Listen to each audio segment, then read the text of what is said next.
Bienvenue dans Roule avec Driver, un dimanche de plus et pas un dimanche de trop. Aujourd'hui, nous allons nous intéresser à l'histoire de celle qui contrôle, en tout cas en termes de vente, le rap game new-yorkais, voire le rap game tout court. Cardi B. Alors, j'ai envie de faire une émission sur elle. Habituellement, je fais des émissions sur des artistes qui ont une grande carrière ou alors sur des mouvements parce qu'il y a beaucoup de choses à dire. Et là, finalement, même si elle a qu'un album, il s'est passé déjà tellement de choses en si peu de temps que je me suis dit qu'il était temps de faire quand même un rôle avec Driver sur elle. Et aussi parce que pour moi, c'est un peu un conte de fées. Voilà. Alors, je vais être clair dès le début de l'émission avec vous. Je trouve pas que ce soit une grande rappeuse. Mais je trouve l'histoire intéressante et le personnage intéressant. Et surtout, le conte de fées, comme je dis. Cette émission, en gros, si je pouvais lui donner un autre titre, ce serait « Croyez en vos rêves ». Voilà. Donc, pour se mettre dans l'ambiance, on va écouter un morceau de Cardi B qui s'appelle « Money », qu'elle a sorti comme ça, qui était hors album, il me semble. Et elle a sorti, après l'album. Il y a un très beau clip avec des gros moyens parce que l'album marchait déjà. Donc, voilà, tout était simple. On écoute ce morceau et on revient tout de suite après pour vous raconter l'histoire de Cardi B. Body! Alors maintenant, j'aimerais qu'on revienne rapidement sur les débuts de cette demoiselle. En tout cas, les débuts selon moi de ce que j'ai vu. Parce que je vais pas rentrer dans sa vie que je ne connais pas. Mais en gros, cette fille, bon, c'est une meuf du Bronx avec des origines dominicaines. Faut savoir que le Bronx, avec le rap, il y a des quartiers importants des États-Unis qu'on imagine noirs. Le Bronx, avec le rap est né dans le Bronx et avec tous les gros rappeurs du Bronx qu'il y a eu entre les années 80 et les années 90, on imagine que c'est noir. Mais c'était noir, mais avec le temps, c'est devenu de plus en plus latino. Aujourd'hui, le Bronx, c'est à 80% latino. Les gens ne se rendent pas compte. Et donc, être Cardi B, être dominicaine et vivre dans le Bronx, tout à fait normal, elle est dans sa communauté. Et c'est une fille qui, entre guillemets, de rue, ça veut dire qui n'a pas eu une grande scolarité, qui a dû se retrouver dehors à essayer de gagner de l'argent très tôt, ce qui l'a menée au striptease dès qu'elle a pu être majeure. Et encore, on se demande si elle n'a pas commencé un petit peu avant. Mais voilà, parce que le striptease, c'est de l'argent facile. Si t'as pas de problème avec ton corps à être dénudé, c'est de l'argent que tu peux faire facilement si tu sais danser. Hein. Donc c'est important. Donc elle faisait ses petits coups aussi dehors. Elle a rejoint un gang de Bloods de New York. Il faut savoir que les Bloods ou les Crips, c'est des mecs. C'est des gangs qui viennent de Los Angeles, mais qui se sont étalés dans tout le pays. Et c'est des mecs en général, mais ces mecs-là, ils sortent avec des meufs. Et ces meufs-là, elles font pas qu'être la meuf d'un gangster. Souvent, elles participent à des coups. Tu sais, ça peut arriver qu'un gangster, il ait personne pour aller faire son drive-by, personne pour conduire. Il va demander à sa meuf, vas-y, fais-le. Si la meuf, c'est une ride or die chick, comme ils disent là-bas, une meuf qui est prête à tout, elle va conduire, elle va faire le truc, le mec, il va tirer. Donc, il y a ce qu'on appelle, par exemple, à Los Angeles, pour les creeps, il y a les creeplets. Et j'ai vu des reportages, des meufs habillées en bleu comme ça. Donc, il y a l'équivalent aussi en rouge. Et Cardi B, c'en était une à New York. Et c'est pour ça que vous voyez, quand elle sort le morceau Bodak Yellow, en vérité, c'est Kodak Yellow. C'est une reprise de Kodak Black. Et elle met un B à la place pour le Blood, en vrai. Même quand elle dit au lieu de dire Cardi B, souvent elle dit Bardi. Sur son premier album, il y a un morceau, c'est une reprise, j'en parlais dans la spéciale Memphis, une reprise de Project Pat. Le morceau Chicken Head, elle l'appelait Beacon Head pour mettre un B à la place du C, parce que le C c'est Creep. Plein de trucs comme ça, donc c'est parce que elle vient d'un gang Blood de New York. Et voilà, elle a fait ses coups. Là, récemment, il y a une interview où elle racontait un peu ce qu'elle faisait à l'époque, où elle était pauvre.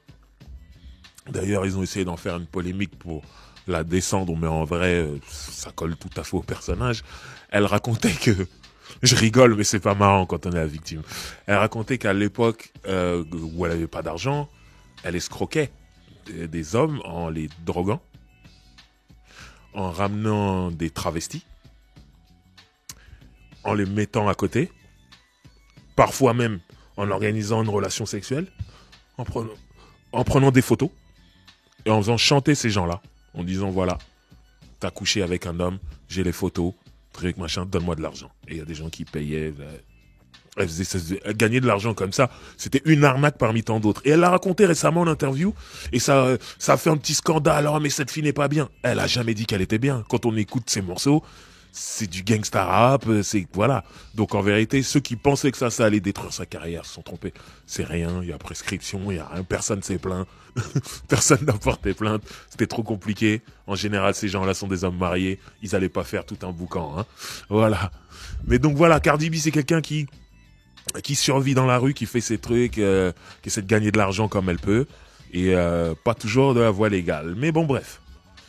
Moi, je commence à entendre parler de cette meuf via les réseaux sociaux. En fait, c'est une fille qui faisait beaucoup de vidéos où elle avait un certain franc-parler, avec son accent fort dominicain et des problèmes de diction. Donc, quand elle parle en anglais, on comprend pas tout quand on est français et tout. Mais elle avait un personnage assez marrant et surtout, son langage était tellement cru. Elle parlait des relations hommes-femmes souvent, mais avec tellement un langage cru que ça faisait rire les gens et du coup, elle faisait de plus en plus de followers. Et là, elle est approchée par une femme qui s'appelle Mona Scott. Mona Scott, c'est une femme d'origine haïtienne, une américaine d'origine haïtienne, qui produit des émissions de télé, notamment des téléréalités. Et je précise qu'elle est haïtienne parce que sa boîte de production s'appelle Mon Ami, donc du français. Et cette Mona Scott, elle a un show qui cartonne à la télé, qui s'appelle Love and Hip Hop, dont je suis un grand fan. Je regarde moins aujourd'hui, mais les premières saisons, je me tuais à ça, je regardais énormément. Et du coup, le but, en fait, ils disent Love and Hip Hop, mais en vrai, c'était plus des drames, des bagarres, sous fond de hip hop. Et quand on dit hip hop, c'est souvent on prend des filles et des hommes aussi, ou des hommes qui ont eu une carrière et qui n'en ont plus, qui essaient de se relancer. On leur dit voilà, c'est une bonne plateforme et surtout c'est un bon chèque. Et ou des gens qui n'ont encore rien fait mais qui veulent faire. On les mélange. Et en gros, battez-vous. Ayez des histoires. Le truc qui a fait le succès de cette réalité, c'est qu'il y avait toujours des embrouilles. Des meufs se battent entre elles. Des fois, des mecs se battent entre eux. Des fois, mecs contre meufs. Tout. On a tout eu là-dedans. Et souvent, c'était des personnages connus ou alors connus des réseaux sociaux et tout ça. Et ça servait de plateforme, mais surtout, les gens prenaient plus un chèque que relancer leur carrière. Parce que tous les gens qui ont essayé de lancer leur carrière dedans, enfin, de la lancer ou de la relancer, personne n'a vraiment réussi. Mais c'était très bien payé. En gros, t'es payé à la cote. Si t'as déjà fait des choses avant, t'as un nom, t'es une star, tu seras très bien payé. Et si t'es pas connu, tu seras pas super bien payé, mais ça va te servir de plateforme. Et cette Mona Scott, elle vient vers Cardi B pour la faire rentrer dans Love and Hip Hop. À ce moment-là, Love and Hip Hop, il y a plusieurs saisons. Hein. Ça cartonne en plus. C'est Love and Hip Hop New York. Il y a Love and Hip Hop Atlanta, Love and Hip Hop Miami, Love and Hip Hop Los Angeles. Il y en a plusieurs. Donc ça cartonne. Quand on vient chercher Cardi B, l'émission, elle est déjà en place. Et voilà, on lui fait comprendre que ton personnage, vu ce qu'on voit sur les réseaux sociaux, peut être très bien. Et on sent que la meuf, elle est super Kaira. Donc, Mona Scott se dit, elle, on n'a pas besoin d'appuyer sur le bouton, elle va se battre direct dès que ça va partir en couille. Donc, voilà. Ils la mettent. Il y a un chèque à la clé. Donc, comme je le disais, c'est quelqu'un qui a escroqué, qui a fait des trucs dans l'illégalité pour de l'argent. Là, c'est légal. Ok, elle y va. Elle rentre dans cette télé-réalité. Et là, elle prend toute la lumière sur elle, en fait. Elle casse des gueules à d'autres meufs.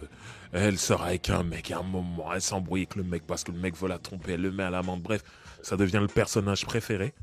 Et c'est une star grâce à Internet. Et encore plus une star grâce à cette télé-réalité.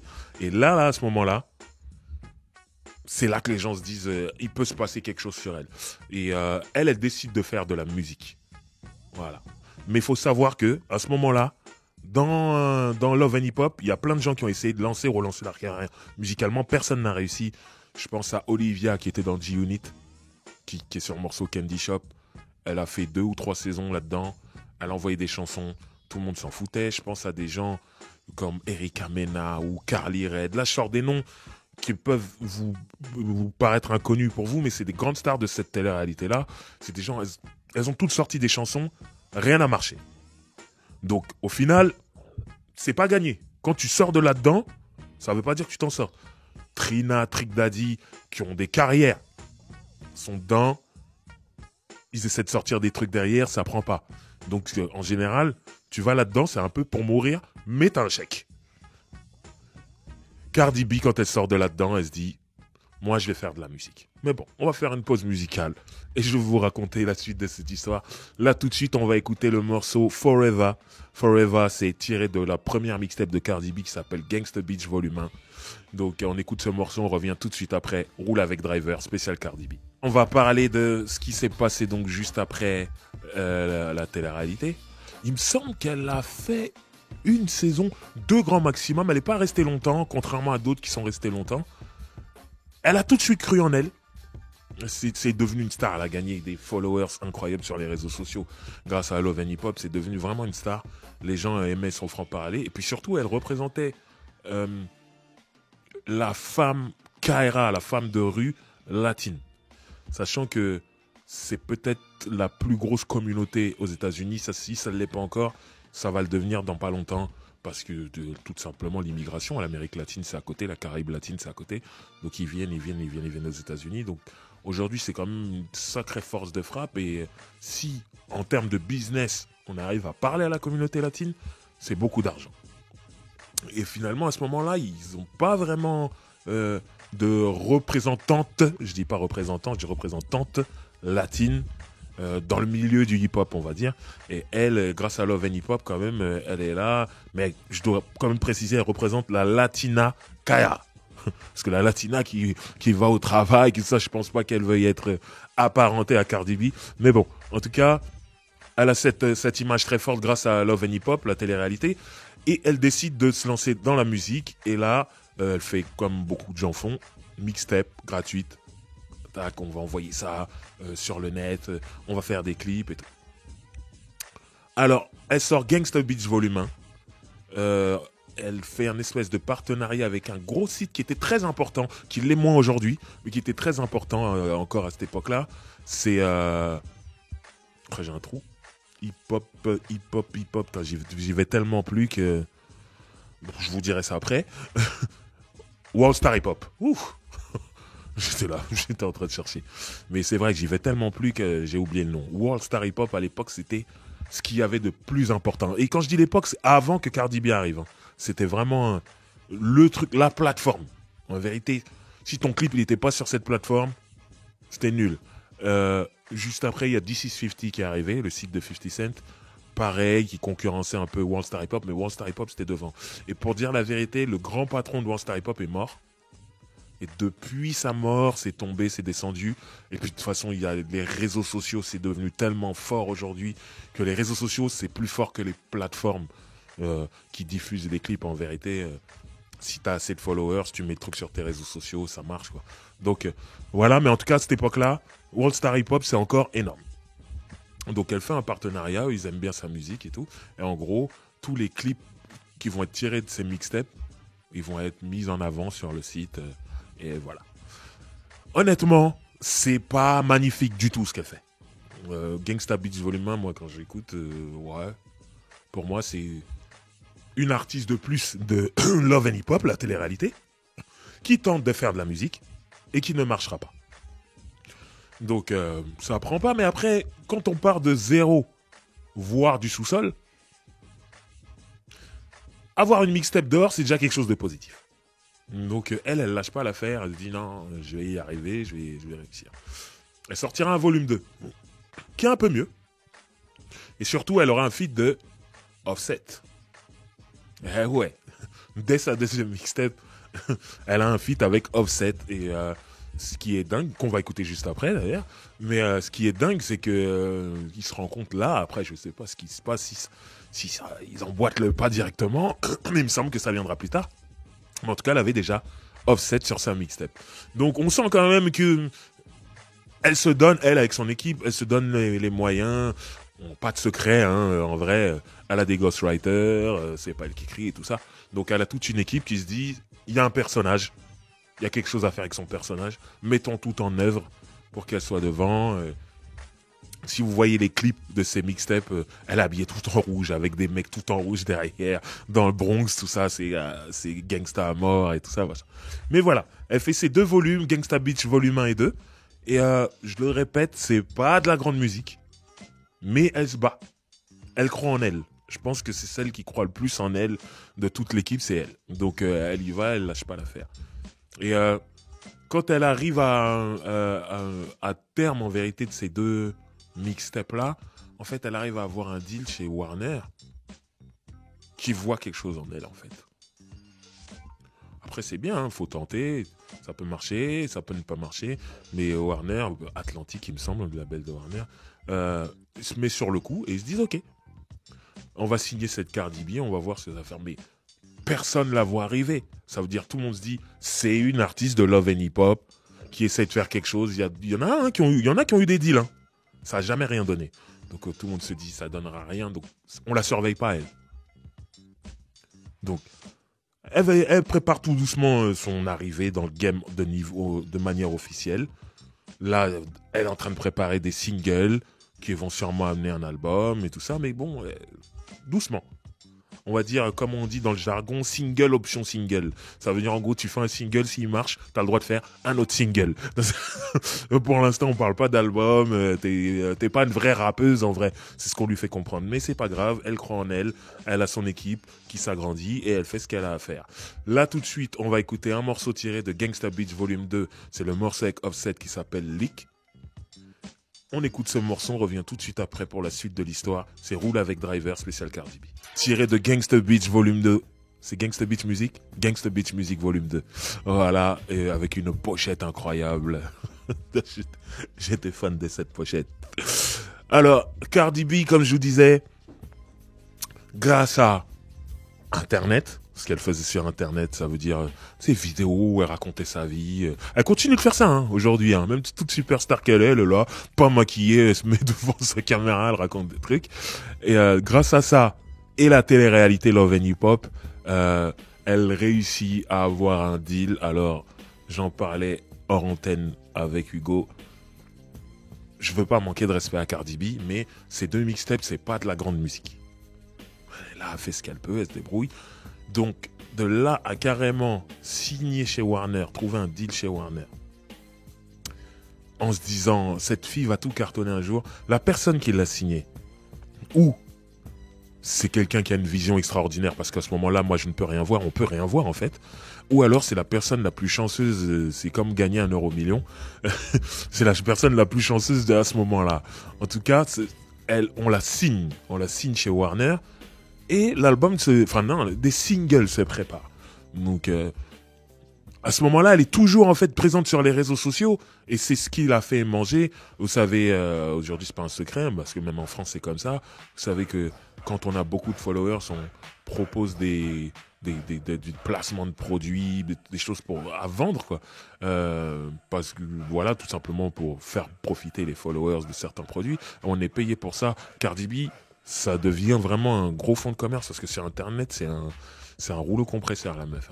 Elle est là tout le temps en train de faire des vidéos, donc elle reçoit beaucoup de cadeaux, on lui propose des contrats, et elle gagne de l'argent, elle continue. Donc ça veut dire, en même temps qu'elle est en train de préparer ses singles, parce que pour l'instant, il n'est question que de singles, elle est là, elle fait sa vie grâce aux réseaux sociaux, et elle arrive à faire quelques shows par rapport à ses mixtapes, ces deux mixtapes, mais ça reste des shows dans des boîtes à CKRA et tout ça, dans des strip clubs, parce qu'elle vient de là quand même, c'était une stripteaseuse comme je le disais en début d'émission.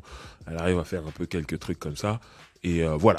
Mais comme je le répète, à ce moment, on la voit pas arriver. À ce moment-là, il y a une fille, c'est Nicki Minaj, et ça fait genre une dizaine d'années qu'elle règne toute seule.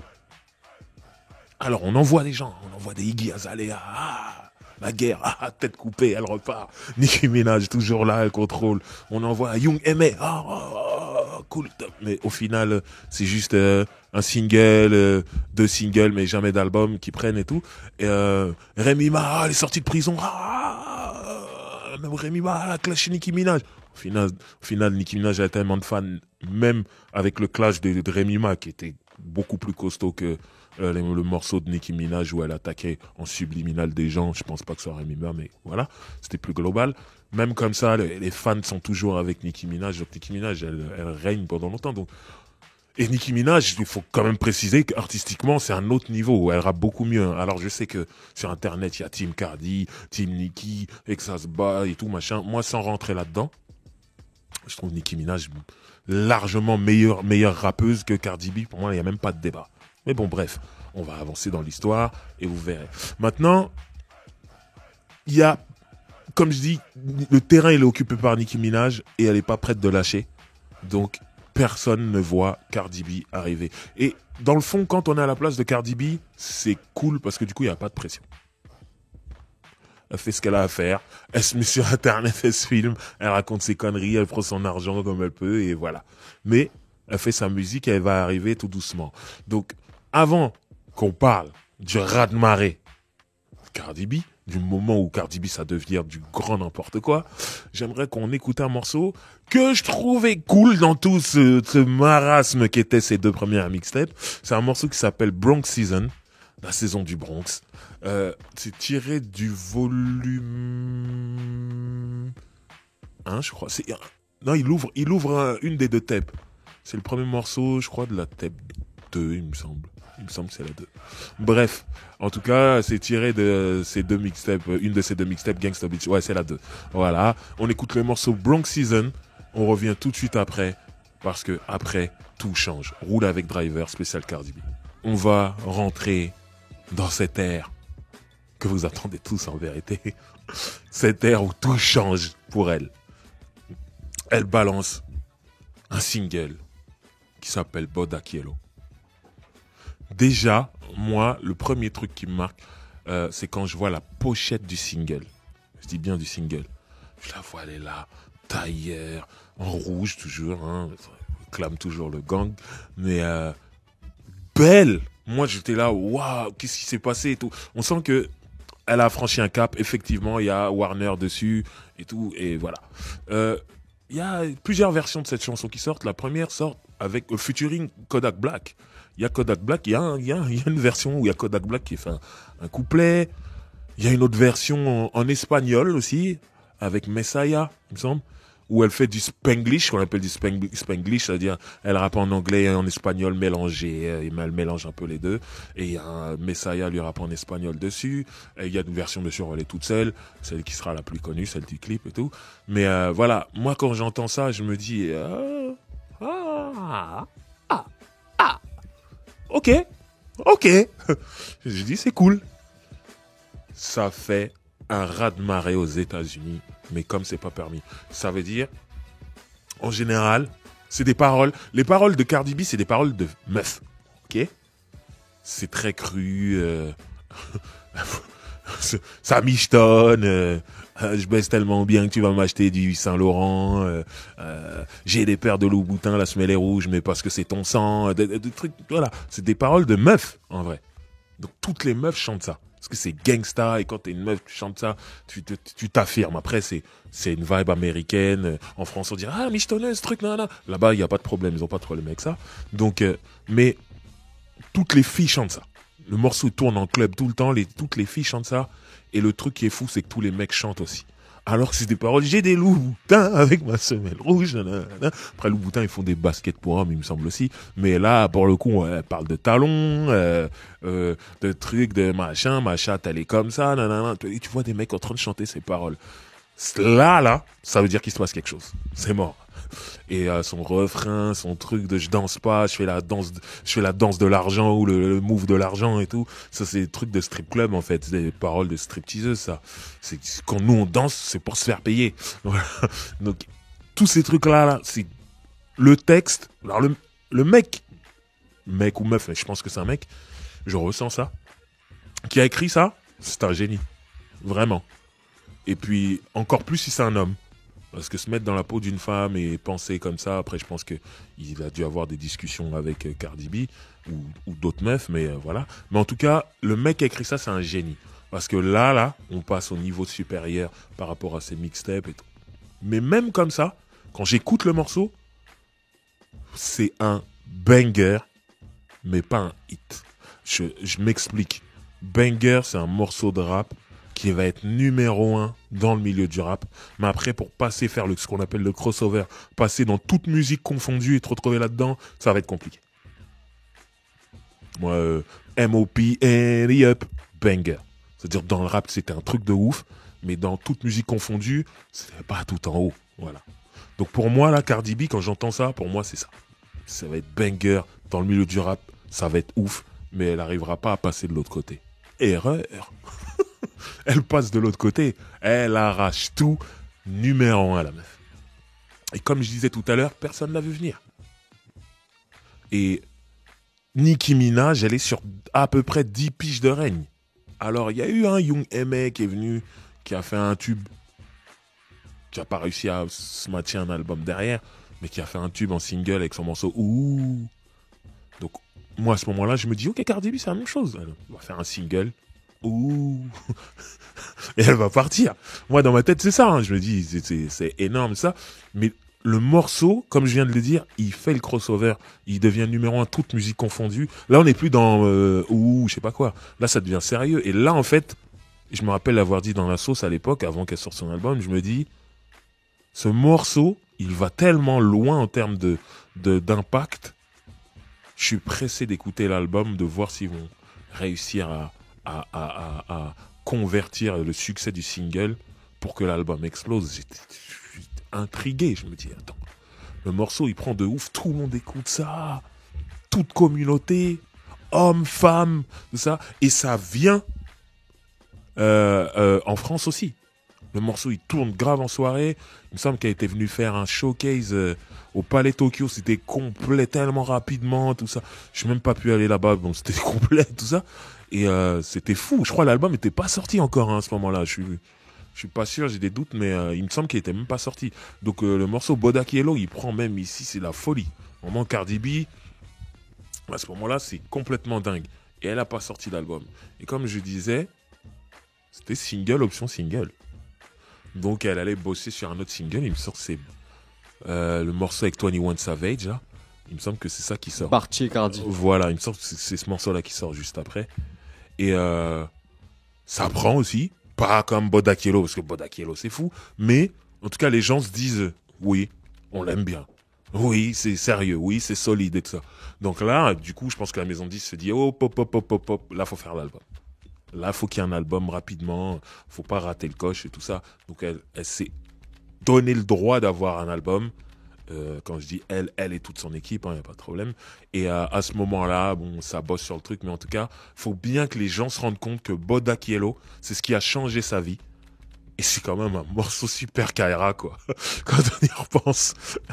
Et une meuf comme ça, et puis ce clip où voilà, c'est quand on a suivi un peu Cardi B des mixtapes et on voit le clip de Bodak Yellow, on se dit vraiment ah ouais, une évolution, elle est en major maintenant, parce que ce clip, à un moment, elle est dans le désert, comme ça.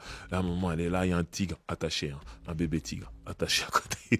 Elle est là, truc. Il y a vraiment des beaux plans en termes de vidéo. Et je le répète, moi, la pochette de Bodak Yellow, je suis fan.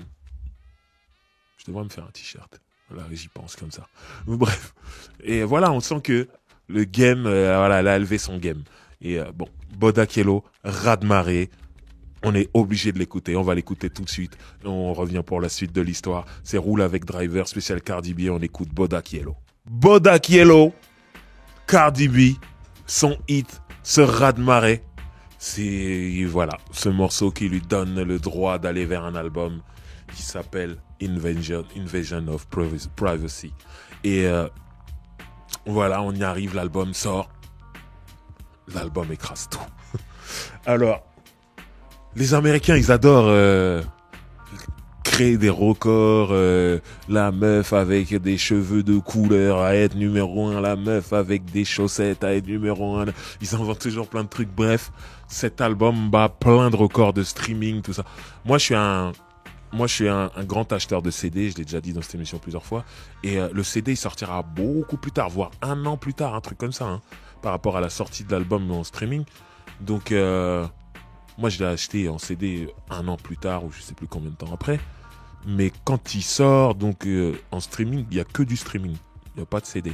Donc tous les records qu'elle bat, elle les bat par rapport au streaming. Et le streaming, c'est nouveau. Donc c'est ce qui fait qu'elle ait autant de records. Parce que des fois, il y a beaucoup de gens qui disent, mais attendez, il y a eu plein de gens avant elle. Il y a eu des meufs qui ont vendu plein de disques, des Lil Kim, des Foxy, des Dabrad, des tout ça, machin. Oui, mais là, ils recommencent les records par rapport au streaming. Et tous ces rappeuses, elles étaient là avant le streaming. Donc, du coup, ça compte pas. C'est des nouveaux records. Voilà. Donc, je précise. Donc, en ce qui concerne le streaming, elle a écrasé tout. Aujourd'hui, à l'heure où on parle, elle est à 3 millions. Elle est 3 fois platine. C'est énorme aujourd'hui. Aujourd'hui, c'est énorme. C'est dur de faire 3 millions. Je vous donne un exemple. Jay-Z, quand il sort un album, aujourd'hui, c'est dur pour lui de faire 3 millions. Et c'est Jay-Z. Donc aujourd'hui, 3 millions, c'est des chiffres énormes. Mais tous les voyants étaient allumés en ce qui concerne Cardi B. Donc, elle sort cet album. Moi, je vais pas vous mentir. Comme je l'ai dit en début d'émission, j'ai vraiment un souci avec sa technique. Je trouve pas qu'elle ait une grande technique de rap. C'est une interprète, hein, je le précise. Elle rappe des choses qu'on lui écrit. Maintenant, je trouve que en termes d'interprétation, elle progresse, c'est normal. Commence à se familiariser avec le studio, des techniques, des trucs, machin. C'est mieux. Je vais pas, attention, je suis pas un anti-Cardi B. Je vois déjà les teams Cardi, là, faut pas venir m'attaquer, hein. Je suis pas dans vos guerres. Mais, c'est pas, comme j'entends pas beaucoup de techniques, moi, l'album, il m'a pas rendu fou. J'étais pas comme un fou sur l'album. Mais, ce que je lui reconnais à cet album, c'est la cohérence par rapport à Bodak Yellow. Alors, pour moi, il y a pas aussi gros que Bodak Yellow dans l'album, peut-être un morceau qu'on va écouter juste après, mais vous comprendrez pourquoi. Mais en tout cas, il est cohérent. C'est si on a aimé Bodak Yellow, on peut aimer l'album. Et comme je le disais, tous les voyants, ils sont au vert pour elle. Elle avance et tout, elle marche, tout le monde kiffe et tout. Et autant je dis l'album pour moi, il est pas exceptionnel, mais c'est pas un album raté par rapport à la direction dans laquelle elle allait grâce à Bodak Yellow. Donc tout va bien. Et puis voilà, la meuf, elle écrase tout. Et puis elle a ce single. Moi, j'étais à New York l'été dernier. Et c'était le moment où il y avait ce single qui était partout à la radio, en soirée, tout ça. Et moi, c'était mon morceau préféré de l'album. Donc j'étais comme un ouf. Je l'entendais partout. J'étais heureux. Et ce qui était dingue, je l'ai déjà dit dans la sauce, c'est que on était à New York, la ville où le rap est né. Et finalement, les deux personnes qui contrôlaient le plus New York, c'était des meufs. C'était Cardi B, notamment avec le single I Like It qu'on va écouter juste après. Et il y avait Nicki Minaj qui préparait son retour avec son nouvel album et qui avait envoyé son single Chun-Li. Et ça tournait de malade aussi. C'était les deux morceaux qu'on entendait le plus. Il y avait aussi 6ix9ine avec Nicki Minaj. Alors je sais plus si c'est Zézé, Féfé, Bébé. C'était Féfé. Ok, voilà. Féfé. Ces titres, moi j'ai du mal. Et du coup, il y avait Nicki Minaj aussi dessus. Donc vraiment, New York, c'était à ces deux meufs-là. Vraiment. Et 6ix9ine qui se battait un peu pour être quand même entre ces deux filles. Et ça, c'était dingue. Et I Like It, c'était la folie. Tous les DJ qui jouaient I Like It, ils jouaient la version originale avant. Et pour ramener jusqu'au morceau, les gens étaient dingues dessus. Et vraiment, voilà. Moi, c'est mon morceau préféré de l'album, I Like It, clairement. Après, il y a Bad Bunny et J Balvin dessus. Vous connaissez mon amour pour la musique latine. Donc, tout allait bien. Et elle-même, voilà, Cardi B, c'était devenu une fierté pour les latinos, en vrai. Quelqu'un comme Bad Bunny, qui est pas juste un reggaetonero pur, qui est d'abord un rappeur. C'est un mec qui monte sur de la trappe. Donc quand il entend Cardi B qui est sur de la trappe, il voit le succès, il voit une latina, il se dit waouh, lui il est de Porto Rico, lui, mais il vit à Porto Rico à ce moment-là. Donc lui il veut exploser aux États-Unis et il voit Cardi B qui explose aux États-Unis. Pour eux c'est énorme. J Balvin c'est un Colombien, il est énorme dans le monde entier. Mais quand Cardi B l'appelle, il vient en courant. Donc ces deux stars là sur le même morceau. C'est énorme pour les latinos à ce moment-là. Donc, morceau vraiment réussi. Je vous invite à aller voir le clip et tout. Et voilà, donc c'est vraiment un très très gros truc. Il y a Migos dessus. Très important. Parce qu'il y avait Migos déjà, il y avait Offset sur sa deuxième mixtape. Là, il y a Migos. Le morceau, c'est Drip. Très gros morceau, voilà. Je disais bon, I Like It, c'est mon morceau préféré. Mais Drip, très gros morceau avec Migos. Drip. Incroyable. Et voilà, après on sait que depuis le temps, Offset et Cardi B sont en couple. Donc, c'est beaucoup plus simple. Et cette alliance entre Offset et Cardi B... De toute façon, on va parler d'Offset après. Donc, je vais pas tout dire tout de suite. Mais bref, en tout cas, voilà. L'album est un succès total. Je le répète aujourd'hui, on parle de 3 millions de ventes, 3 fois platine là-bas.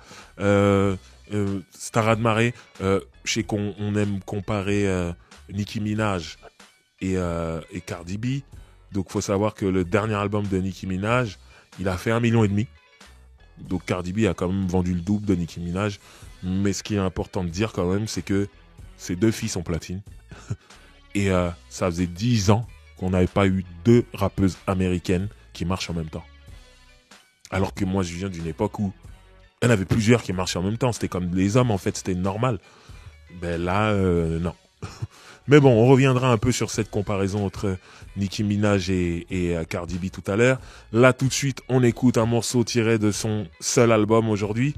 Le morceau s'appelle I Like It, c'est avec Bad Bunny et J Balvin. C'est mon morceau préféré de l'album, c'est la folie. À chaque fois que je l'écoute, dans ma tête c'est l'été, donc on l'écoute tout de suite et on sirote. Allez, roule avec Driver spécial Cardi B.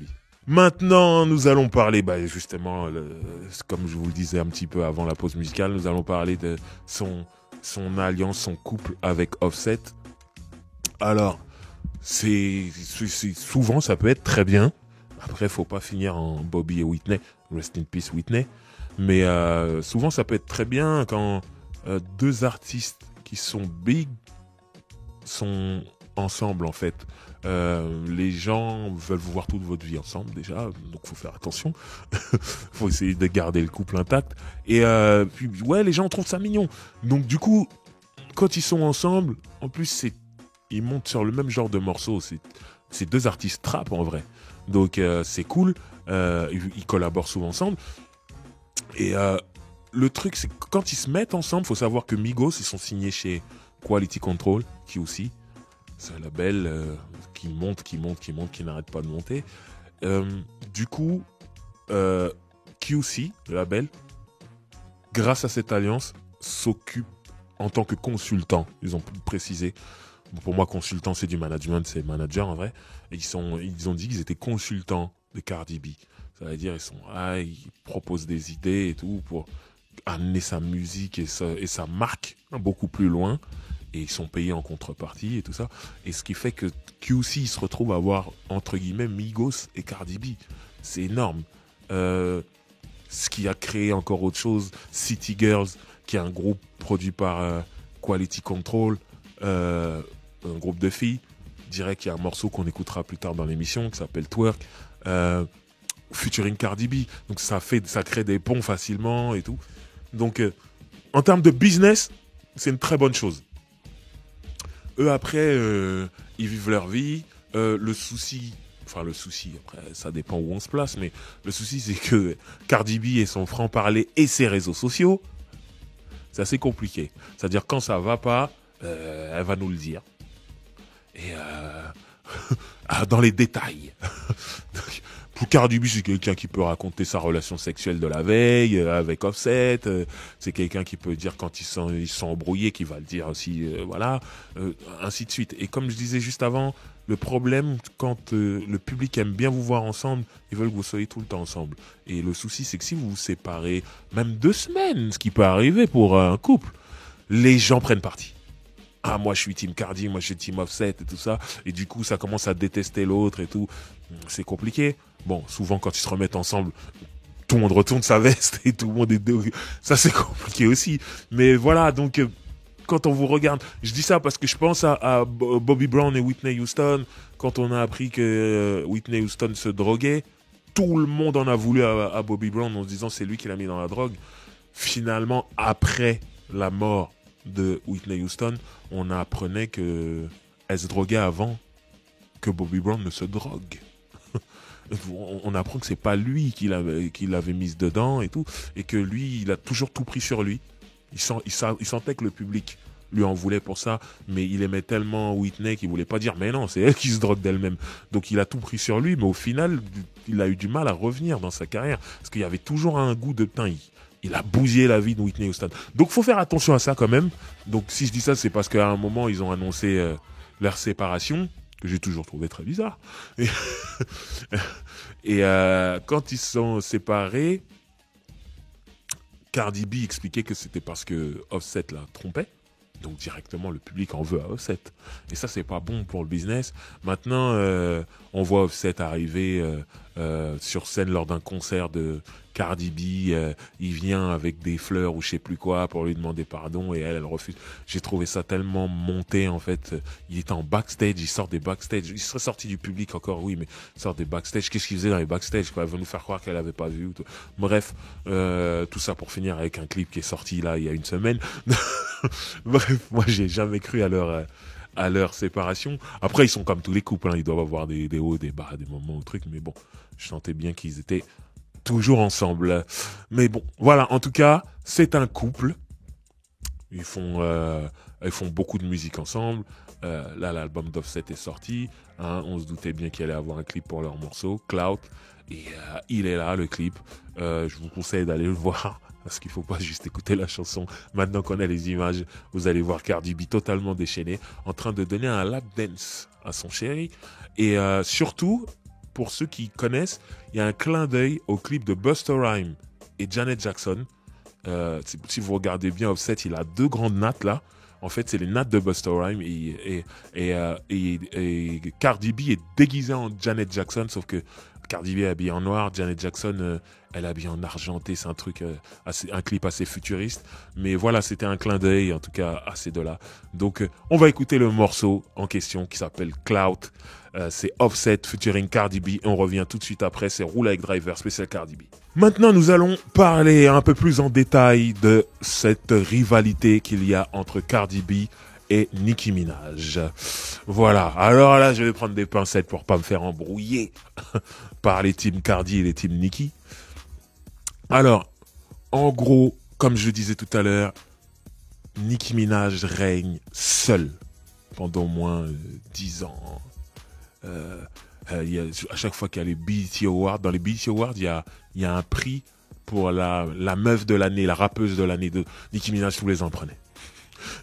Et tellement il se passait rien, en face de Nicki Minaj, il y avait des rappeuses qui avaient une mixtape, qui avait même pas d'album, mais tellement le game des meufs, il était faible à ce moment-là. Il y avait Nicki Minaj tout en haut, et genre la deuxième, elle était en bas, très bas. Il y avait un écart énorme. Donc des fois, il y avait des gens, c'était nominé, des meufs, elles étaient nominées avec une mixtape. Donc voilà, donc Nicki Minaj, c'était le désert, quoi. Il y avait Nicki toute seule pendant longtemps. Comme je l'ai expliqué, il y a Bodak Yellow qui arrive, qui écrase tout. Mais quand je dis qu'il écrase tout, c'est toute musique confondue. Donc, wow, les gens se disent, ça va être elle la vraie concurrente de Nicki Minaj. Donc ensuite, l'album sort. Et le truc qui est horrible depuis ces 10 années, en fait, c'est que l'industrie a décidé qu'il devait avoir une seule meuf. Alors que comme je l'ai dit tout à l'heure, moi quand j'écoutais Lil Kim, Foxy Brown, ça marchait au même moment. Dabra, elle était là un petit peu avant. Avant ces deux filles, elles marchaient toujours. Il y avait les MC Light, les pionnières qui étaient là, qui arrivaient à faire un single ou un truc qui marchait, tout. Toujours le respect pour les anciennes, les Queen Latifah. Bref, il y avait Lauryn Hill, il y avait énormément de filles qui marchaient en même temps. On le voit quand une Lil Kim a fait le remix de Ladies Night. Il y a Lisa Left Eye Lopez de TLC, il y a Missy Elliott, il y a Dabra, toutes ces filles, elles marchaient en même temps. Et là, elles ont décidé, depuis Nicki Minaj, qu'il ne doit rien avoir qu'une Highlander. Voilà. Donc du coup, Nicki Minaj, en gros, parce que Nicki Minaj marchait, toutes les autres, là, elles pouvaient pas marcher. Les Iggy Azalea, il y a une Mexicaine dont j'ai oublié le nom, qui a fait, entre guillemets, un pétard mouillé. Bref, toutes les filles qui essayaient de venir de monter au créneau, elles étaient bloquées parce que Nicki Minaj a cartonné. Alors qu'en vérité, tu peux très bien acheter un disque de Nicki Minaj et acheter un disque de Iggy Azalea ou de, je sais pas, n'importe quelle fille. Donc bref, quand Cardi B arrive et que ça devient de plus en plus sérieux au niveau des ventes, les gens, ils se disent, enfin, l'industrie se dit, c'est elle qui va pousser Nicki Minaj vers la sortie. Alors que les deux pouvaient très bien cohabiter. Mais non. En tout cas, à ce moment-là, les deux filles, elles sont pas en frontale, en guerre. Pas du tout. Il y en a une qui est en place et une autre qui est en train de monter sérieusement. Donc, au bout d'un moment, comme les gens voient Cardi B monter, c'est la loi des rats qui quittent le navire. Les rats veulent rester vivants. Donc il y a des gens qui se disent, si Cardi B elle monte, c'est que Nicki Minaj va tomber. Donc si je roule avec Nicki Minaj, il vaut mieux que je fuis. Vite. Parce que Nicki Minaj va tomber. Vu que Cardi B est en train de monter et qu'elle va prendre la place. Donc c'est vraiment clairement ce qui se passe dans l'industrie. Quand je dis ça, ça veut dire des artistes déjà, qui étaient dingues de Nicki Minaj, qui étaient contents d'être à côté de Nicki Minaj, de faire des feats, de prendre des photos. Tout doucement, tout cet engouement-là, les artistes vont l'avoir pour Cardi B. Je parle de l'industrie, des beatmakers. Ils se disent, il faut que je propose mes sons à Cardi B plutôt qu'à Nicki Minaj. Le truc de dingue, c'est qu'après de dingue, quand on est homme, pour nous c'est rien. Quand on est femme, c'est très important. Maquilleur, coiffeur, qui était avec Nicki Minaj, s'en vont avec Cardi B. En se disant, c'est Cardi B le nouveau truc, faut que je sois là-bas. On sait comment sont les filles, enfin, il y en a peut-être qui savent pas, mais on sait, ça n'aime pas partager ce genre de secret de beauté. On pourrait se dire, ah ben pourquoi ils s'occuperaient pas des deux? Non. À un moment, t'es Nicki Minaj, tu veux tes secrets de beauté pour toi, tu veux pas que ce soit pour ta concurrence ou quoi.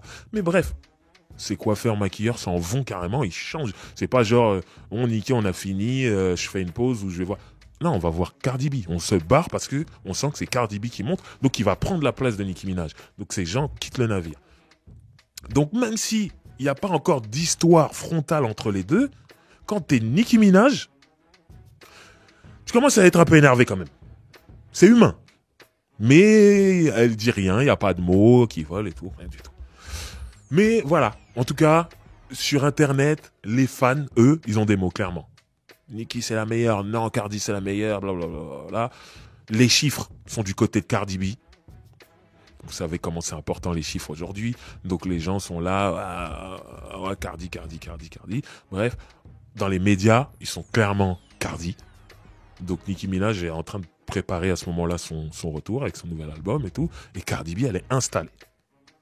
Mais il y a un moment, il y a vraiment le moment charnière de leur histoire, c'est Motorsport de Migos. Migos qui prépare Culture 2. Le succès de Culture 1, entre guillemets, énorme à ce moment-là avec Bad and Bougie, tout ça. T-shirt, c'est de la folie. Donc c'est le retour du meilleur groupe actuel. Ils reviennent.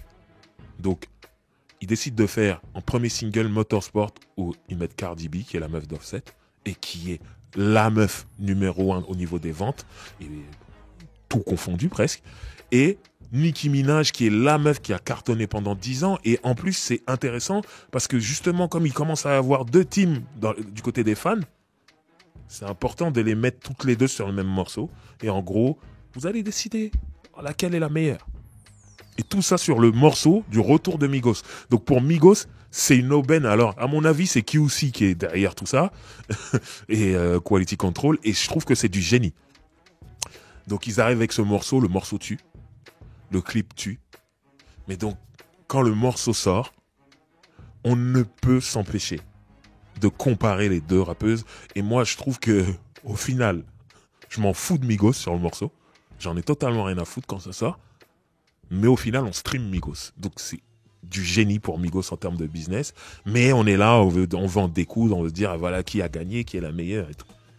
Donc, après, chacun a son avis et tout. Moi, je vais donner le mien, personnellement. Nicki Minaj, comme je l'ai dit en début d'émission, est largement une meilleure rappeuse que Cardi B. Nicki Minaj a plusieurs albums qui ont eu du succès. Moi, j'ai à boire et à manger dedans. Il y a énormément de chansons de Nicki Minaj que je kiffe. Je suis devenu fan de Nicki Minaj parce que j'aime beaucoup son travail, j'aime beaucoup son rap, j'aime beaucoup son physique. Donc voilà, il n'y a pas de problème. Mais quand j'écoute Motorsport, je suis désolé pour la team Nicki Minaj, mais je trouve que le couplet de Cardi B est meilleur.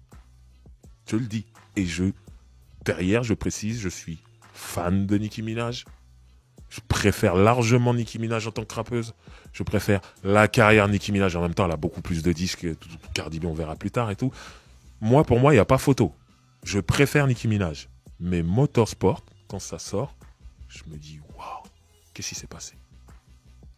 Alors, il n'y a pas de problème, elle a un ghostwriter, nanana, mais au final, on s'en fout. C'est comme au football, quand il y a une équipe qui perd, mais ils ont pris un carton rouge. Oui, mais ils étaient 11 contre 10. Il n'y a pas de problème, il y a des circonstances atténuantes, mais à la fin, il y a une équipe qui a une victoire et l'autre qui a une défaite. C'est la vie. Donc là, je me dis, sur ce coup, Cardi B a gagné.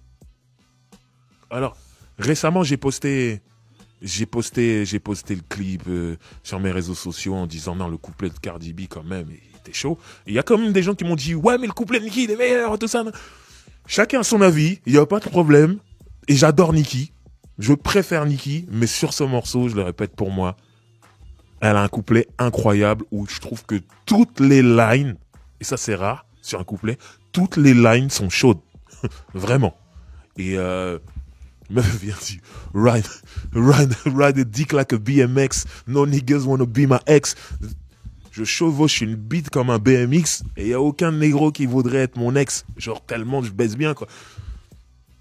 I turn offset on. Le mec pour ceux qui comprennent l'anglais, oh mon dieu. Truc I'm the Traps Selena. Pour ceux qui aiment la musique latine comme moi, Selena c'est l'une des plus grandes chanteuses de musique latine, c'est une icône, elle est morte et tout ça. Elle dit qu'elle c'est Selena mais version trap et à la fin elle termine son couplet par Dame Mas Gasolina. Gasolina, c'est un morceau de Daddy Yankee, c'est le hit de Daddy Yankee, le hit international qui a mis Daddy Yankee partout dans ce monde.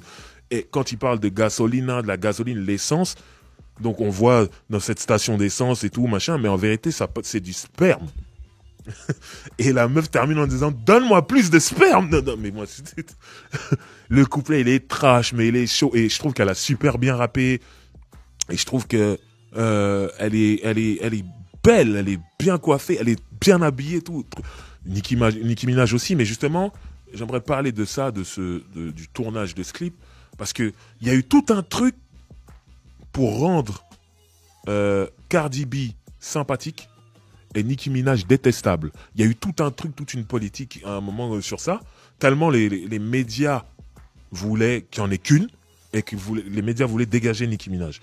Donc, faut savoir que, là je vais raconter des trucs de meuf, tout, mais faut savoir que, du coup, ce jour-là, elle a plus de coiffeur. Comment ça s'appelle, Nicki Minaj. Donc, l'allure pour les filles, surtout aux États-Unis, c'est très important dans les clips. Donc elle cherche un coiffeur. Le jour du tournage, il n'y a pas de coiffeur disponible, de bon coiffeur. Parce que c'est Nicki Minaj, il faut un bon coiffeur, pas le coiffeur du coin. Donc du coup, elle refuse de tourner ce clip-là. Ils sont obligés de repousser plus tard pour qu'elle puisse tourner sa scène. Partout, on a dit Nicki Minaj a fait la diva et tout ça, machin. Mais c'était quoi? Fallait qu'elle arrive pas coiffée? Ses coiffeurs et maquilleurs sont partis, ils ont déserté, ils sont allés chez Cardi B. Donc à un moment, elle a laissé lui le temps de trouver un coiffeur. Donc finalement, ça s'est fait plus tard. Elle a de superbes coiffures, des superbes tresses et tout ça, machin. Donc voilà, elle a fait ce qu'elle fait. Je précise, le couplet de Nicki Minaj est très chaud aussi. Hein. Attention, hein. C'est juste que je trouve que celui de Cardi B est au-dessus.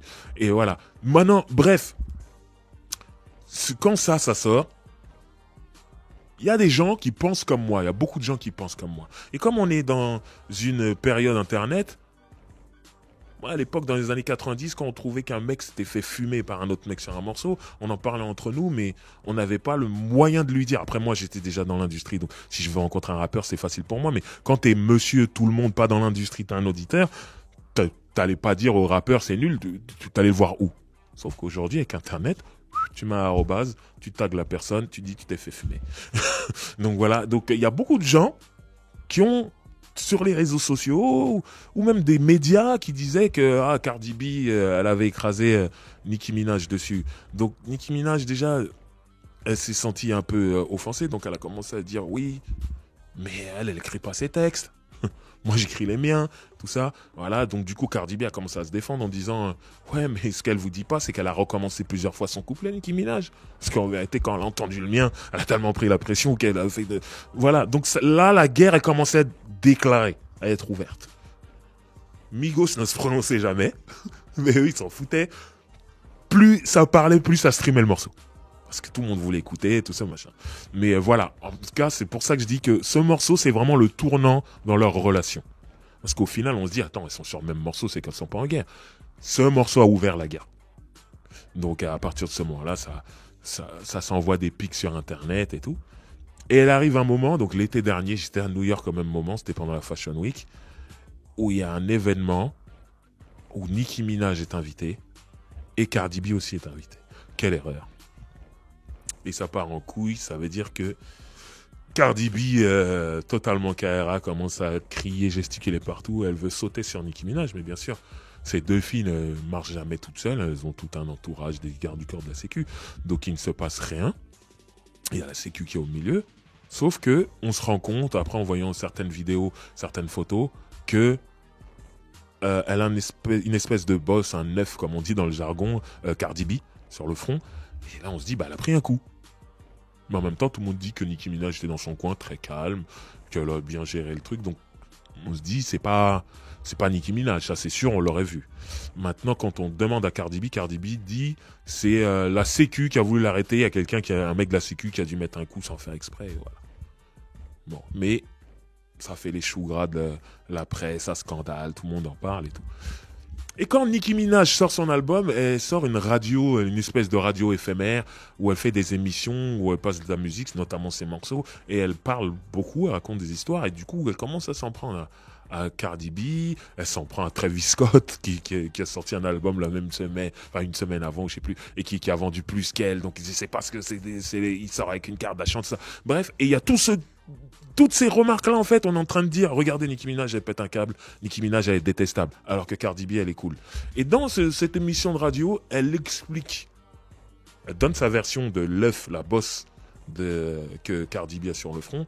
Elle dit que c'est sa copine qui s'appelle Ra Ali. Ra Ali, c'est une fille qui était aussi dans Love and Hip Hop. Moi, je la connais de là, donc cette télé-réalité dont je vous parlais tout à l'heure, qui est une fille que moi, personnellement, je trouve belle, sexy, mais qui a aussi un certain gabarit où on comprend que même quand on est un homme, on n'a pas envie de se battre contre elle. Voilà. Et Nicki Minaj dit, c'est ma copine Raali qui a cassé la gueule à Cardi B ce jour-là. Cardi B elle raconte partout que c'est un mec de la Sécu qui a mis un coup sans faire exprès. C'est pas vrai, c'est ma copine qui lui a cassé la gueule. Là, ça monte encore sur les réseaux sociaux, les deux s'insultent. Cardi B ne nie pas vraiment, voilà. Mais en tout cas, les deux s'insultent. Et à la fin de 2 journées d'insultes, quand même, elle décide de dire on ne devrait pas s'embrouiller comme ça. Allez, on enterre l'âge de guerre et tout, c'est fini, on est 2 meufs dans le game, finalement on s'en sort toutes les deux, et c'est cool, on devrait arrêter ça, on ne devrait pas s'embrouiller. Et l'autre répond oui, c'est vrai et tout. Et j'ai trouvé ça cool. J'ai dit c'est bien. Jusqu'à là, récemment, pendant Coachella, c'était là il y a 1 semaine, quelque chose comme ça, Cardi B est interviewée, on lui fait une interview, tout ça c'est disponible sur YouTube et tout. Et à la fin de l'interview, on lui dit vu que vous avez fait la paix, vu que tu prépares ton nouvel album, est-ce qu'on pourra devoir faire un morceau avec Nicki Minaj? Et là, elle a fait un rire, mais rire jaune, ça voulait dire, mais t'es malade ou quoi? Et on comprend que cette hache n'est pas vraiment enterrée. C'était un truc, c'était plus, vu on arrête de s'afficher sur les réseaux sociaux, mais en vérité, on est toujours en guerre. Donc, voilà, donc en gros, où ça en est aujourd'hui, c'est que ces deux filles sont toujours en guerre, mais on va dire une guerre froide. Mais voilà, c'est toujours le même bordel. Mais bon, c'est triste parce que comme je l'ai dit tout à l'heure, il y en a une qui a 3 millions, l'autre qui a 1,5 million, et en poussant, elle peut faire 2 millions. C'est 2 gros scores. C'est 2 filles qui marchent en même temps, comme à l'époque. Donc, il serait peut-être temps de même rajouter d'autres filles, qu'il y ait d'autres filles qui viennent. Mais bon, il y en a plein qui viennent, on en parlera tout à l'heure. Mais voilà, en tout cas, triste bif entre les 2 filles. Maintenant, là, on va écouter Migos featuring Nicki Minaj et Cardi B, Motorsport. À vous de juger. Sur Twitter, donnez-moi vos avis avec des arguments, avec vos lines préférées. Moi, personnellement, sur ce morceau, Cardi B, maintenant en général, Nicki Minaj, mais sur ce morceau, moi, Cardi B. Donc, allons sur Twitter, débattons, racontez-moi les choses, et voilà. En tout cas, on écoute le morceau tout de suite, Motorsport, Migos, Nicki Minaj et Cardi B, on revient tout de suite après, Roulette Driver spécial Cardi B. Incroyable morceau, Motorsport, Migos featuring Cardi B et Nicki Minaj. Et quand ils arrivent avec ce single là, C'est le premier single pour Culture 2. Je dis, oh là là là là, il va encore tout tuer. Bon, j'étais déçu par l'album, après. Je dois dire la vérité. Mais bon, en tout cas, en ce qui concerne ce morceau, comme je vous disais tout à l'heure, je l'ai posté sur mes réseaux sociaux il y a 1 ou 2 semaines. Mais moi, j'étais vraiment dans ce truc de Cardi B, son couplet. Je vous le dis clairement, pour moi, c'est le meilleur couplet de sa carrière jusqu'à maintenant. Donc moi, j'étais vraiment sur ça. Et il y a 2-3 fans, mais des vrais fans de Migos, qui m'ont dit, Driver, mais t'as écouté le couplet de Take-Off? Bon, je dois dire la vérité, le couplet de Take-Off, il arrive à la fin. Moi, après Cardi B, en vrai, j'arrête. Mais bon, comme je suis fan de Nicki Minaj, ça m'arrive d'écouter Nicki Minaj, mais j'arrête après Nicki Minaj. Et le couplet de Take-Off, il arrive après Nicki Minaj. Donc j'ai jamais fait attention. Et il y a 2-3 mecs qui m'ont dit, c'est le couplet le plus chaud en vrai. Donc je me suis écouté, ok, c'est cool. Mais je préfère toujours Cardi B sur ce morceau. Donc voilà. Et puis aussi préciser que en soirée à Paris, quand ils mettent le morceau, ils mettent l'intro du morceau, tout le monde saute et passe directement au couplet de Cardi B. Et il y a même un DJ, Big Up DJ Livou, qui lui, quand il sait que je suis dans la salle, quand il joue le couplet de Cardi B, à la fin il dit Dame mas gasolina, boum, il met Daddy Yankee gasolina. Là j'ai les bras en l'air, je suis limite torse nu et je suis en train de crier partout. Big Up Livou. Maintenant on va revenir sur Cardi B Superstar, ok? Tout le monde se l'arrache, c'est comme ça. J'allais dire aux États-Unis, mais même en France. Quand quelqu'un cartonne, tout le monde veut sa part. Tout le monde veut l'avoir un peu. Ici, là, je pense à Nino. Nino, il est partout. Voilà, il cartonne, il fait bien son boulot. Tout le monde veut faire un feat avec lui. Donc, Cardi B, tout le monde voulait faire un feat avec elle. Tout le monde voulait prendre une photo. Moi, je vois Beyoncé. C'est Beyoncé. Beyoncé, c'est la reine. Elle voit Cardi B. Ah, elle veut une photo avec Cardi B, quoi. Donc, on limite. Beyoncé, c'est une petite, quoi. Elle est là comme une fan, elle prend la photo, et bon, après, l'autre aussi, comme ça, Cardi B aussi est fan de Beyoncé, donc elle est toute contente. Jennifer Lopez, qui est une latina du Bronx, elle, c'est une portoricaine, quand Cardi est dominicaine, mais les deux sont des latinas du Bronx. Elle se voit un peu au départ de sa carrière quand elle voit Cardi B. Donc elle est totalement fan. Elle a fait un feat avec elle sur un morceau qui s'appelle Dinero, où il y a DJ Khaled qui ambiance, qui fait l'intro et tout. Et voilà, elle a invité Cardi B dessus. Et surtout là, il y a un film que je suis obligé d'aller voir, qui est en train de se préparer. Jennifer Lopez en stripteaseuse. Et Cardi B doit jouer dedans. Et Cardi B lui donne même des conseils parce qu'elle a été vraiment stripteaseuse. Elle l'aide à rentrer dans le personnage. Donc ça, c'est un truc, vous me verrez sûrement dans la salle, et pas qu'une fois. Et si à un moment vous trouvez des billets par terre dans la salle, c'est moi. Mais bon, il faut que je les ramasse parce que sinon je vais avoir des problèmes.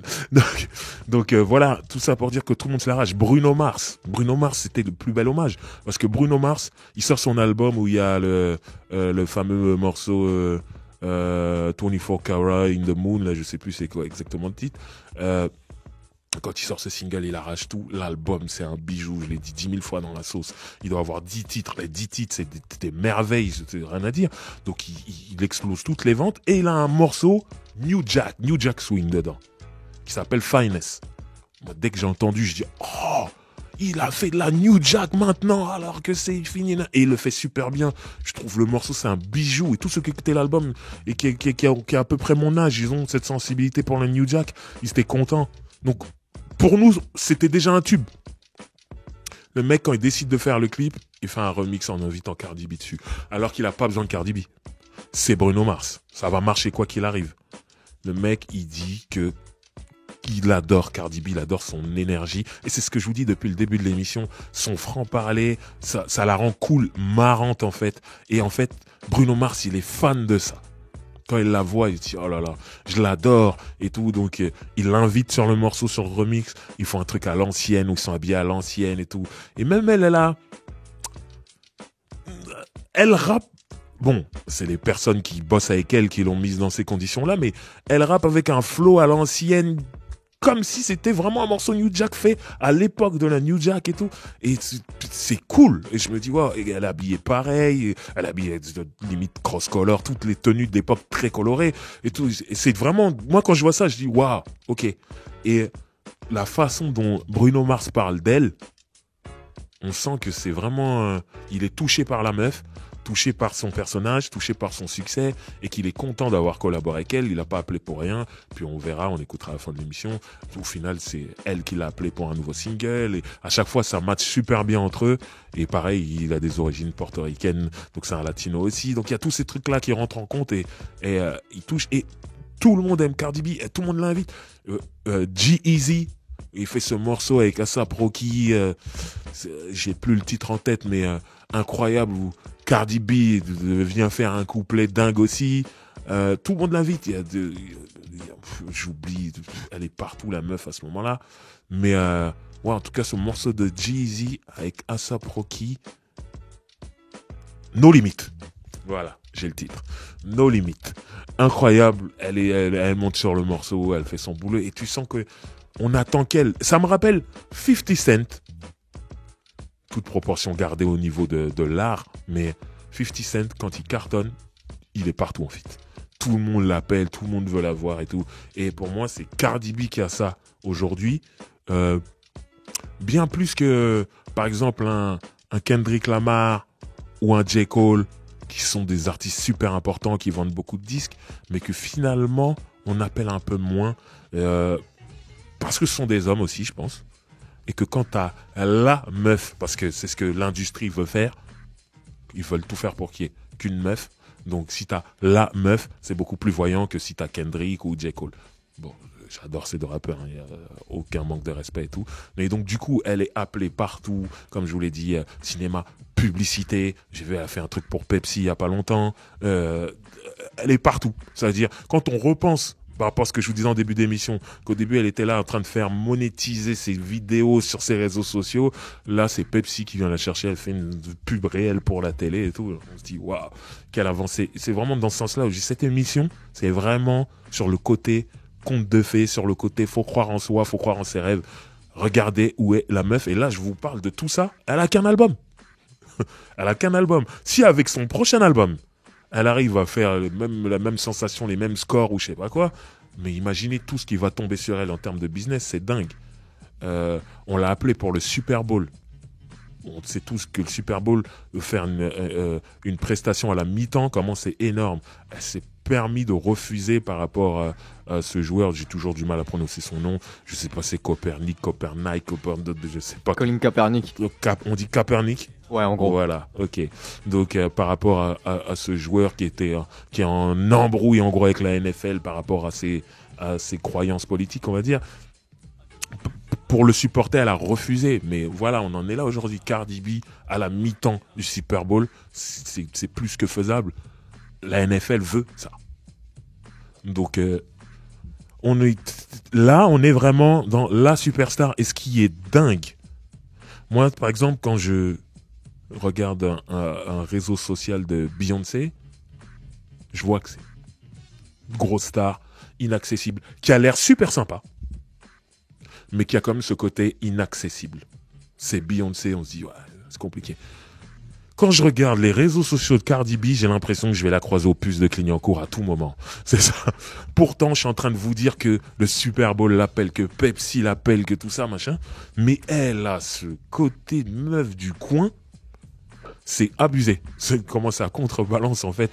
Et c'est un des trucs que j'ai aimé aussi, c'est que quand je regarde la pochette de son album, on lui met des habits haute couture. Alors que la meuf, elle est ghetto à mort.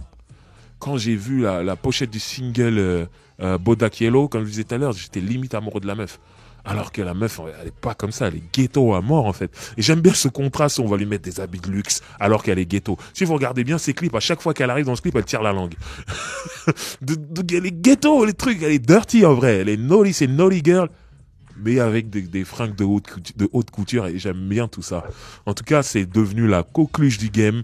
Tout le monde est là. Là, il y a, comment il s'appelle, Blueface, qui est la nouvelle signature de Cash Money West, pour être bien précis. Il a son morceau qui s'appelle Tatiana, qui cartonne déjà sans Cardi B. Il a vite fait un remix avec Cardi B. Vite. Il a invité, voilà, elle fait son boulot, son couplet est cool aussi. Et voilà, tout le monde va avoir Cardi B. on voit ses liens avec YG. Tout le monde va voir Cardi B. Après, YG, lui, il est super. Il est sur l'album de Cardi B et sur son album, il a invité Nicki Minaj. Lui, il a tout compris, c'est le meilleur. Il est sur tous les fronts. Mais voilà, en tout cas, tout le monde veut être vu avec Cardi B. Là, j'ai vu qu'elle était à Coachella avec DJ Snake. Parce que DJ Snake, c'est un morceau dont je parle pas dans l'émission, mais DJ Snake de France, quand même, il faut dire, c'est un Français qui cartonne tout dans le monde entier. Il a un morceau qui s'appelle Taki Taki avec Ozuna, Selena Gomez et Cardi B. Le morceau est latino urbain, et il a invité que des latinos dessus, et il y a Cardi B dessus, et à Coachella, il devait jouer, donc il les a invités tous les trois à le rejoindre pour faire ce morceau-là. Du coup, j'ai vu en backstage, j'avais quelques Français qu'on connaît qui étaient là. Ils avaient tous leurs photos avec Cardi B. J'ai vu Omar Sy et Cardi B en backstage. J'ai vu Malik Bentala. Donc voilà, tout le monde veut avoir son morceau de Cardi B. Tout le monde veut avoir sa photo. Tout le monde... C'est vraiment la coqueluche du game. Et ça, c'est des trucs qui vont l'aider à rester en place. Et comme on compare depuis avec Nicki Minaj, elle a connu déjà ça. À un moment, Nicki Minaj, j'étais partout.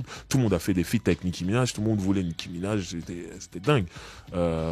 Après, je ferai sûrement une émission spéciale Nicki Minaj, mais juste une petite anecdote comme ça. Robin Thicke, il prépare un nouvel album. Il appelle Jay-Z.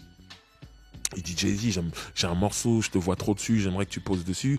Jay-Z l'écoute, lui dit, écoute, je vais te dire la vérité, là en ce moment, j'ai pas le temps. Mais par contre, je connais la personne qui va tuer ton morceau. Qui? Nicki Minaj, si tu veux, je l'appelle pour toi.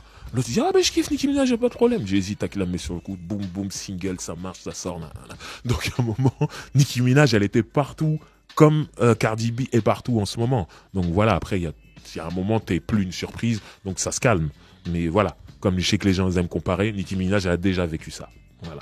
Mais Cardi B, comme dit la chanson de Lil Duval avec Snoop, elle vit sa meilleure vie. I live my best life.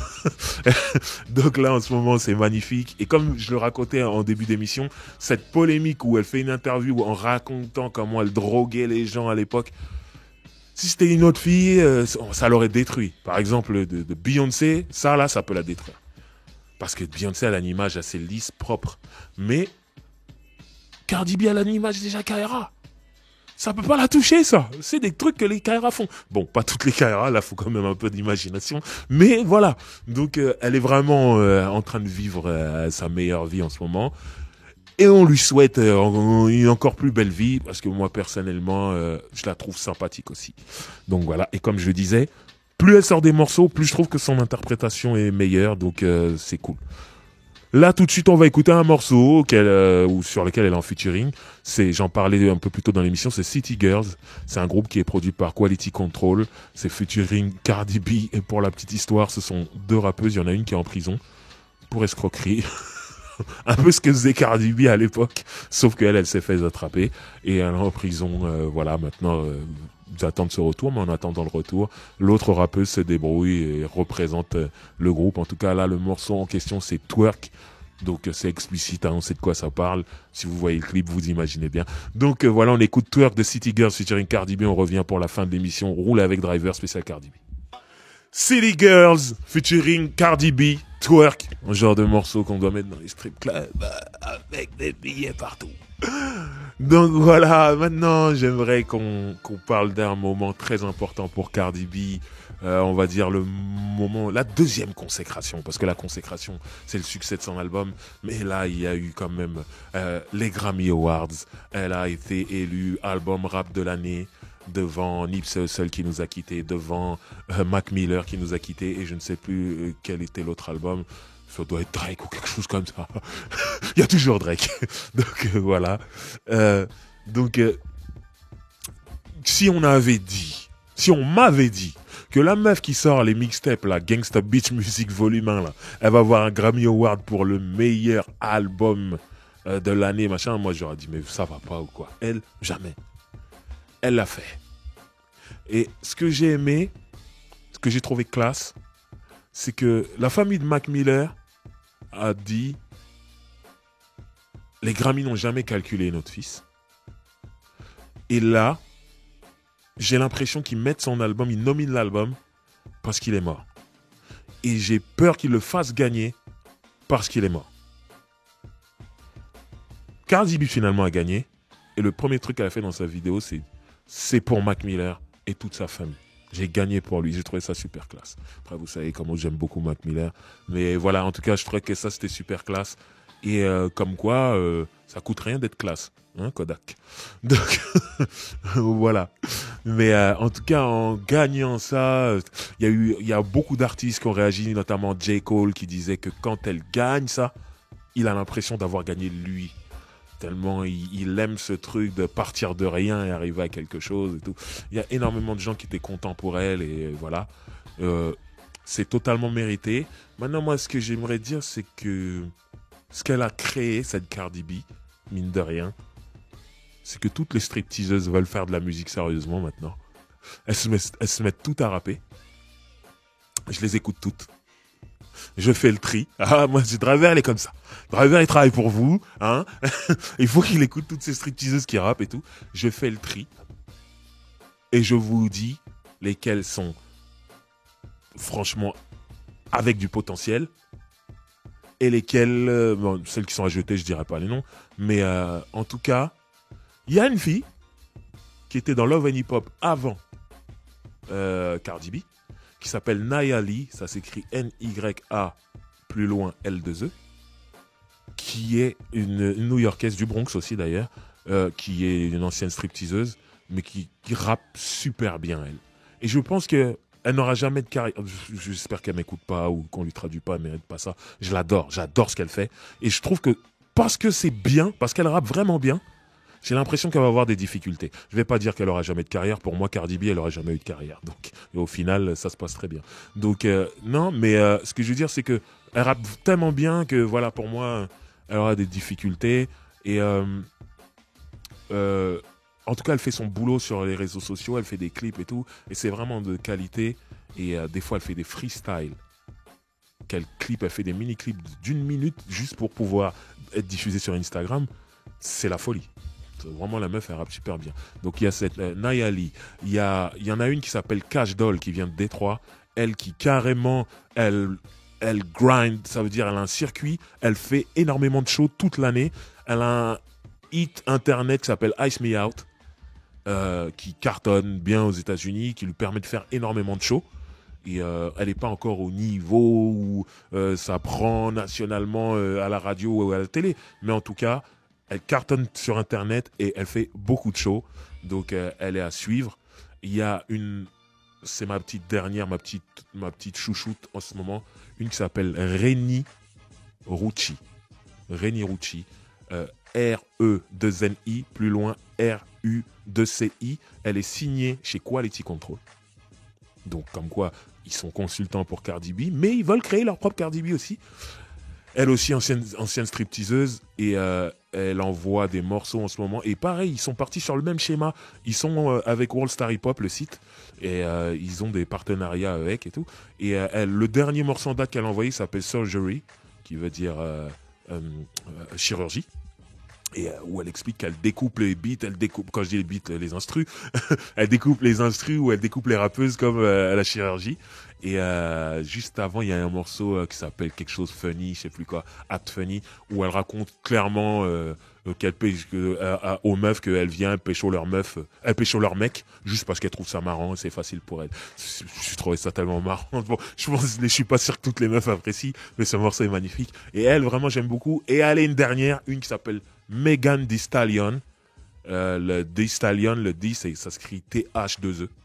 Megan Thee Stallion pour Megan les talons. Et elle, vraiment, elle est dans vraiment le sillage de Cardi B. Et tout ça, c'est des meufs qui ont un lien avec les striptease et qui vont à fond, en tout cas, dans la musique. Et celles que j'ai citées, c'est celles qui ont du potentiel. Maintenant, il y en a plein. J'ai pas envie de les citer, voilà, mais il y en a plein d'autres qui ont vraiment pas de talent, mais qui se disent, tant si Cardi B elle l'a fait, je peux le faire. Donc voilà. Offset a dit récemment dans une interview, ma meuf c'est la meilleure parce qu'elle motive les gens. Toutes les stripteaseuses elles veulent faire du son maintenant. Donc c'est vraiment ce qui se passe. Donc voilà, Cardi B. Après ça, c'est un côté on aime, on n'aime pas. Mais moi grâce à ça, j'ai découvert quand même des meufs qui rappaient bien et que je suis, tout simplement. Donc on sait jamais si ça devient des stars plus tard, vous vous souviendrez que j'en ai parlé ici. Donc voilà, j'aimerais qu'on se quitte avec un morceau. Quand il est sorti, je l'ai apprécié et je me suis dit, oh là là, si j'étais en ce moment dans un strip club aux États-Unis, oh, tout l'argent que je dépenserais, oh, c'est pas grave, j'irai aux États-Unis au mois de mai. Et je pense que cette chanson sera toujours d'actualité. C'est Cardi B featuring Bruno Mars. Le morceau s'appelle Please Me. Incroyable, avec un super clip, comme quoi ces deux artistes s'entendent super bien. Et vraiment, quand ils font des morceaux ensemble, ils font toujours des morceaux old school. C'est ça. Ils font des morceaux à l'ancienne. Ce morceau, il est clairement à l'ancienne. Ça sent grave les années 90. En tout cas, moi, j'adore ce morceau. On se quitte avec ça. C'était Roule avec Driver, spécial Cardi B. À la semaine prochaine. Merci à toi, Hugo. Et là, on écoute Please Me, Cardi B, featuring Bruno Mars.